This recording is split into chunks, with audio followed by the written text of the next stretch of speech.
Stu, just as this game looked like it was heading the way of Cheltenham and Morecambe, Ipswich dominance, not taking the chances that they had, they came up with a goal and then they came up with another one, 3 points and job done.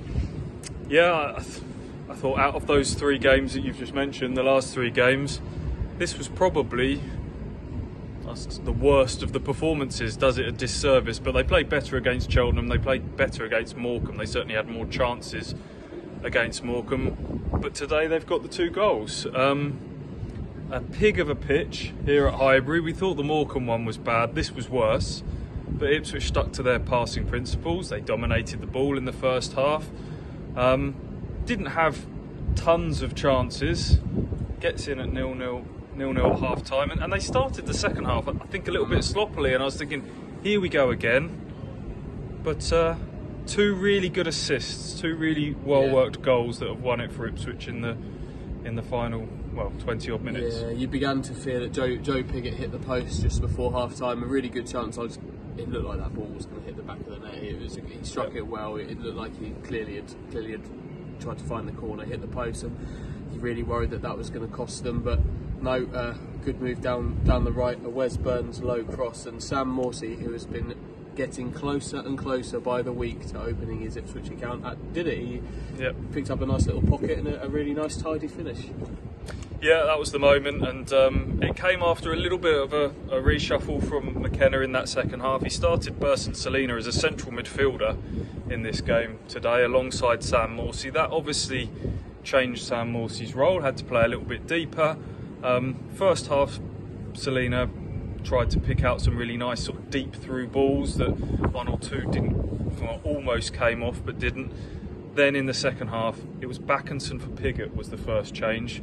Midfielder on for a striker, and that freed up Morsey to play further forward, and that freed up Berson Salina to go play left-sided forward.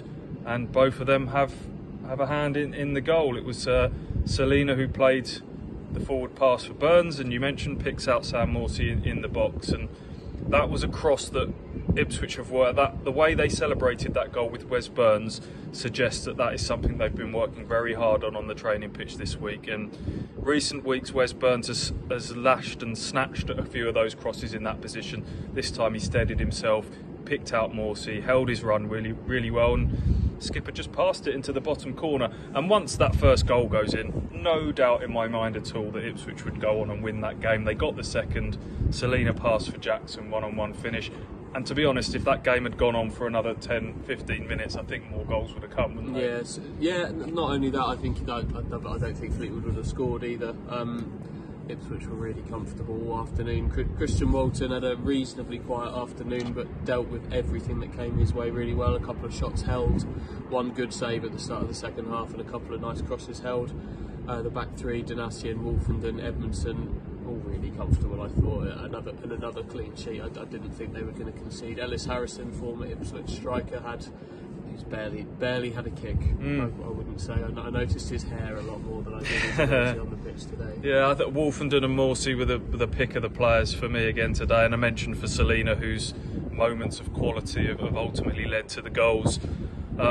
Mentioned for Toto Enciala, you mentioned Harrison. Toto up against Ipswich got a little bit of stick off that away end at times, but there was no rick in him, no lunge for a penalty or anything like that. But he looked like a man who was up for it today. I think within the first few seconds, he dumped, was it Dominic Thompson, on his backside with a hefty shoulder barge. He was in the ref's ear at various times in this game, but there was no major narrative surrounding Toto Enciala against his former club. But Ipswich have played better and not won in recent weeks. They've got the win today, and they needed that win, didn't they? They're back on winning ways. The gap now has gone from 6 to 5, and a massive home game against Lincoln now on Tuesday night. They're all massive from here on in, because wins are required, and lots of them. And Lincoln at home on Tuesday night is a big opportunity in front of a pack-out Portman Road bumper crowd.